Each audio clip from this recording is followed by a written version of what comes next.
Oke, balik lagi dengan gua Rian Tiarno. Kali ini kita akan membahas betapa sulitnya untuk masuk sekolah di tahun ajaran 2020-2021. Oke, abaikan backgroundnya ya teman-teman, karena ini jam berapa? Jam 2 malam lebih 11 menit. Tiba-tiba ada yang menghantui pikiran saya gitu. Jadi bikin tidur saya nggak tenang teman-teman. Jadi gue pengen ngasih tahu nih, karena banyak di luar sana para orang tua yang belum mengerti sistem pendaftaran siswa baru SD, SMP, SMA maupun SMK di DKI Jakarta. Karena begini teman-teman, pemerintah mengadakan atau pemerintah memberikan beberapa jalur untuk pendaftaran calon siswa baru. Yaitu yang pertama ialah jalur, ini saya lihat data ya, karena kalau saya tiba-tiba ngarang nanti ada kesalahan keterangan yang saya berikan, nanti kacau, makanya saya agak nyontek dari data ya. Yang pertama ialah yaitu jalur afirmasi. Nanti bakal gue jelasin apa itu jalur afirmasi, tapi di sini gue akan menjelaskan keseluruhan tentang jalur-jalur yang ada dan disediakan oleh pemerintah untuk pendaftaran siswa baru. Yang pertama jalur afirmasi. Yang kedua jalur inklusi. Oh iya, inklusi teman-teman. Dan yang ketiga jalur prestasi. Dan yang keempat jalur yonasi. Dan yang kelima adalah prestasi akademik luar DKI. Dan selanjutnya atau yang keenam adalah pindah tugas orang tua dan anak guru. Dan yang selanjutnya nomor 7 tahap akhir. Dan yang ke-8 adalah anak tenaga kesehatan korban COVID. Oke, udah gue jelasin semua jalur-jalur, beberapa jalur yang diberikan oleh pemerintah. Kita kupas satu persatu. Yang pertama adalah jalur afirmasi.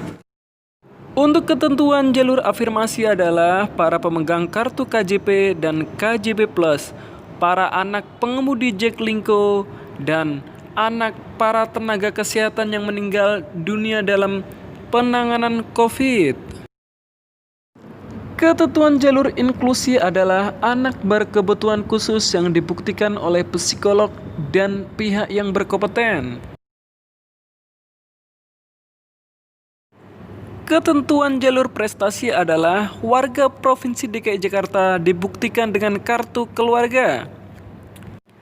PPDB jalur prestasi non-akademik dilaksanakan pada jenjang SMP, SMA, dan SMK. Pelaksanaan PPDB jalur zonasi diperuntukkan bagi calon peserta didik baru yang berdomisili di Provinsi DKI Jakarta. Dan untuk kuota yang disediakan untuk PPDB jalur zonasi paling sedikit 40%. Jalur prestasi akademik luar DKI ialah calon peserta didik baru warga Provinsi DKI Jakarta yang dibuktikan dengan kartu keluarga. Dan PPDB jalur prestasi akademik dilaksanakan pada jenjang SMP, SMA, dan SMK. Ketentuan jalur pindah tugas orang tua dan anak guru ialah anak dari ASN, TNI, dan Polri yang pindah tugas karena tugas negara, memiliki surat keterangan domisili yang dikeluarkan oleh kelurahan setempat, dan anak guru memilih sekolah tujuan sesuai dengan tempat tugas orang tuanya. Untuk jalur tahap akhir adalah PPDB tahap akhir dilaksanakan apabila terdapat sisa kuota setelah pelaksanaan PPDB. Dan yang terakhir adalah anak tenaga kesehatan korban COVID. Ketentuannya sama seperti poin pertama. Jadi sebagai pembeda ini, untuk SD, SMP, SMA, dan SMK itu ada beberapa jalur yang tidak ada. Misalnya untuk SD itu hanya ada jalur afirmasi, inklusi, zonasi, pindah tugas orang tua dan anak guru, tahap akhir anak tenaga kesehatan korban COVID. Dan untuk SMP ialah jalur afirmasi, jalur inklusi, jalur prestasi, jalur zonasi, jalur prestasi akademik luar DKI, jalur pindah tugas orang tua dan anak guru, jalur tahap akhir, jalur anak tenaga kesehatan korban COVID. Dan untuk SMA seperti yang ada di SMP. Jadi semua poin yang saya sebutkan di jalur SMP tadi itu ada di SMA. Nah, yang jalur untuk SMK itu yang nggak ada, cuma di zonasi. Itu mereka nggak pakai jalur itu. Nah, yang paling penting atau yang bikin hati saya risau, mungkin ibu-ibu di luar sana atau orang tua yang anaknya masuk tahun ajaran 2020-2021, mereka yang paling ditakutkan adalah tahun ajaran ini bukan lagi memprioritaskan mengenai nilai. Jadi nilai akumulasi kalian bagus, itu belum tentu kalian bisa masuk di sekolah-sekolah favorit yang kalian damba-dambakan. Karena apa? Kebijakan pemerintah menerapkan usia sebagai acuan untuk masuk atau seleksi tahun ajaran baru 2020-2021. Nah, jadi ada beberapa sekolah yang menerapkan kebijakan usia. Misalnya, saya punya studi kasus nih. Ada salah satu adiknya rekan saya gitu. Dia pengen masuk ke SMK atau sejejang SMA lah gitu. Usianya 15 tahun. Nah, dia pengen masuk di sekolah-sekolah yang dia inginkan itu nggak bisa, teman-teman. Karena di sekolah-sekolah tersebut minimal harus di atas 15 tahun baru keterima. Di bawah itu N.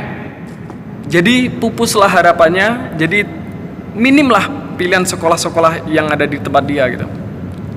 Dan yang kedua, untuk SMP nih teman-teman. Jika kalian usia di bawah 12 tahun, wassalam. Kalian jangan berharap bisa dapat sekolah-sekolah yang kalian damba-dambakan waktu SD. Misal, gua pengen masuk SMP favorit di A, di B, atau di C gitu. Karena apa? Ternyata sekolah yang kalian damba-dambakan ini mereka atau memberi kebijakan batasan usia. Ternyata waktu kalian pengen masuk di sana, usia kalian kurang dari 12 tahun. Alhasil kalian tereliminasi secara otomatis. Bukan karena name kalian kecil, tapi usia kalian masih kecil. Risau nggak lo? Risau gue. Yang gue ibarat anak muda yang sedikit-sedikit ngerti lah masalah teknologi. Itu aja masih pusing dengan pilihan-pilihan yang ada. Apalagi mohon maaf ini, orang-orang tua yang di luar sana belum tentu mereka tuh ngerti tentang teknologi, apalagi sistem pendaftaran secara komputerisasi. Oke, cukup segitu. Kalau kalian pengen tahu info lebih lengkap, silahkan kalian kunjungi di web. Nanti gue lihat dulu ya catatannya. ppdb.co.id itu web resmi pemerintah. Kalian bisa cross check di sana, kalian bisa gali informasi lebih lanjut. Apabila keterangan yang gue berikan ada yang kurang, silahkan kalian tambahin. Kalau berlebihan ya kalian ya jangan komentarnya jangan terlalu pedas. Oke, selalu kunjungi channel gue, sub and like. Kalau bisa kalian share ke teman atau saudara sebagai referensi, karena berkat kalian lah gue bisa jadi semangat. Oke, gue Rian Tiarno. Goodbye, see you next time.